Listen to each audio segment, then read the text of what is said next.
The dark black poison plants. How do you roll on these barren sands? How do you sleep with blood stains on your hands? Good morning. This is Sekou Radio, and today we have a great guest, great friends. His name is Rohit Patel. Rohit Patel, born in Gujarat, which is western part of India, and was brought up in Calcutta, which is eastern part of India. Completed schooling and postgraduate studies in Calcutta, worked as a regional manager for an engineering company till migrating to London in England in 1978. Was involved in running and owning a retail store in London, and at the same time working as a financial director for Import House from 1978 to 1987. That is still migrating to U.S. In U.S., owned and operated gift and card store in Chicago up until 1991. Owned and operated gas station, convenience store in Florida till 2009. Retired since 2009 to be able to help and raise grandkids, presently staying in Sarasota. His hobby include reading, religion, world news, astrology, medicine, herbal medicine, homeopathy, gardening, traveling, and watching sport like basketball, tennis, and cricket. Great, Rohit. Welcome to Sekou Radio. So today the subject is the world.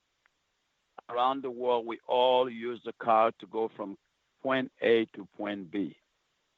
But we also know, even though we have electric car now, you cannot get into that car without going to a gas station, pumping the gas in it. Can you school us how to own and run a gas station? To start with,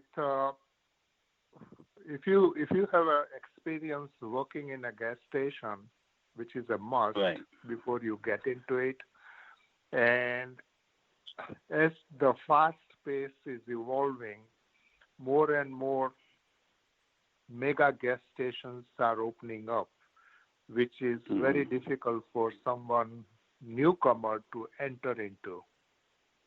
Mom and pop stores still exist, and they are easy to run if the location is a neighborhood and you have a constant traffic.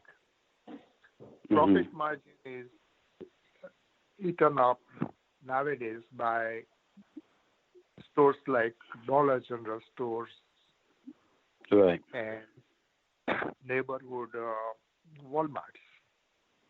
Right. But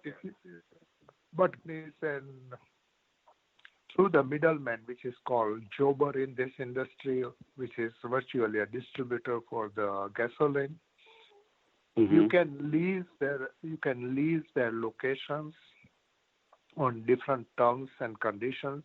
Some of them will consign the gas to you, and they will dictate the price at which to be sold, which will be adjusted against the lease payment, and they will operate the station through their banking system so that credit card commissions are less than what you have to do or pay as an individual. Or you can buy the gas outright if you have a financial capacity. For every time they drop, normally it's a 10,000 gallon load. If you have money to pay for it up front, you can do that. In that case, you are responsible for everything inside the store, and you can dictate your price. Yes, as a result, you will have a more profit margin, but you have overheads too. And then everything you do inside the store, unless it's a store like 7-Eleven, which is a franchise situation, where they control your profit margin in for the inventory inside the store because it's sold to you or supplied to you by them at a price. So they know how much you make and they take percentage of it. But if you are running your own show, you decide the profit margin and dictate your own terms. But most of the gas stations now, which is being run profitably, whether it's big corporations or whether it's a mom-pop operation, they have to have some kind of deli or hot food, and those are the items which give more profit compared to the rest items, which is like lottery or Western Union facility or candies, beer, soda, ice. They don't have the margin they used to have because you have a competition. So you got to compete. You got to compete to have a higher turnover and larger volume, which will give you a better bottom line. Right. And main thing is that automation is a must because you cannot afford to have the shrinkage and pilfer. So you have to have a barcode system, scanning system, everything in the stores. So when inventory walks in the stores, it's accounted for. When it goes out, it's accounted for. So end of the day or month, whenever it is feasible for you, you can ascertain that how much of the pilferage or shrinkage, whether it's by the employee, customers, whoever. And you want to avoid that because you don't need another partner while you are working hard. Right. They are good sort of business. It's independent. You are master of your own paradise. There are long hours, and it's virtually 365 days a year business. Right. So running them, I have learned we did sacrifice a lot. A couple of my stores were in certain areas where you could not sell beer or other liquor on Christmas Day or Sundays. You can have luxury of less hours or not opening stores on those days. But otherwise, it's 365 days business, and you have to be there personally or with a reliable staff every day of the week and every day of the month. Right. Interesting. And yes, and you have to look for the right neighborhood where people, especially I've seen in my experience that if you are close to trailer homes or camps where retirees have the campers and those things, and they would like to walk to your stores or just have a short distance, 15 minutes or less than a mile, and you have a constant from morning till evening business because most of those places with the campers or the caravan or the trailer home have a limited space, small fridge, and things like that. So they do not have facility to stock up a case of water or case of beer or things like that. So they would buy as they need, and that's the market you would like to capture because it's very inconvenient with all the facility to go to Walmart or neighborhood stores because still you have to park the car in the parking lot, walk to the store, stand in the line or scan your product and no personal touch. The best thing about the convenience store or neighborhood store is one-to-one interaction with your customers. I used to know every customer by their first name.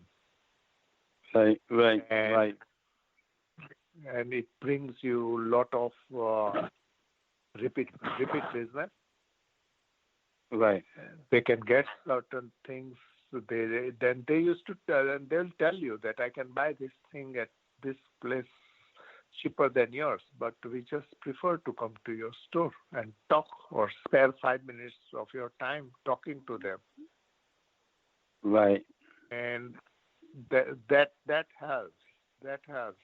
All the stores we've been running, our employees were trained that way, and you just with your customers, and they keep coming back.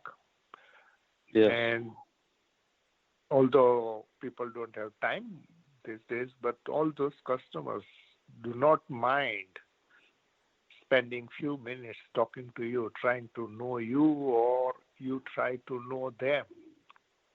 Right. And So you're talking about people-to-people interaction. Exactly. That's the one thing you miss when you go to the supermarket, Right. because there either you are scanning your product yourself, or you are dealing with all due respect, the employees, but Right. they cannot afford to, or they will get fired if they spend so much time with every customer. Right. But as a Right. owner of the gas station, you can do it. You have a luxury of doing it. Right. Now, my next question to you is, let's say you're on the road, you got 3 other gas stations, and some people have 10 cents extra, 20 cents. How you manage the price choices at your station? Did you level with everybody, or how you get that information during the day? Such and such is selling at 25 cents more, 10 cents less, or 15 cent more. When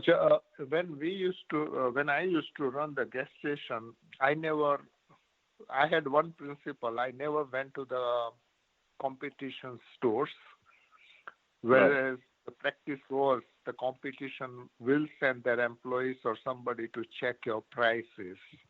Right. And Right.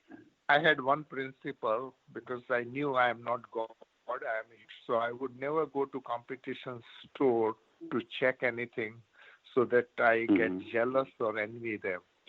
But so far as groceries and other things are concerned, one has to decide what profit margin they want to work on. And your supplier normally sends you the invoices with the cost and recommended profit margin. Whatever you tell them, they'll have it on the invoice, whether you want to mark it up 20%, 25%, whatever.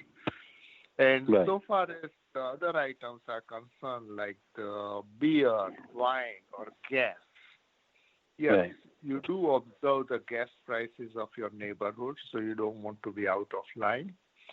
And beer and soda and wine, yes, people do come in because you post those items, posters on your window, so someone always makes a note of it.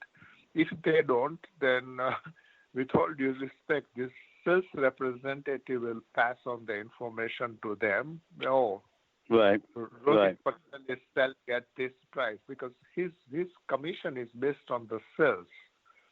So to induce other guy to buy more or place more order or sell more, so he makes more, he'll say, Rohit is selling at this price. Why don't you sell at this price? But I had my principle. I never asked them what next door or the person down the road is selling at. I always used to tell them, this is my price and this is the price I want you to put on the beer cooler for me. No matter what they tell me, that who is selling at what price. Right. Now, my next question to you is, how late you open your store? Do you go 24/7, or you have a certain time where you close the store and come back the next day? Some people open their store 24/7. No, 24/7.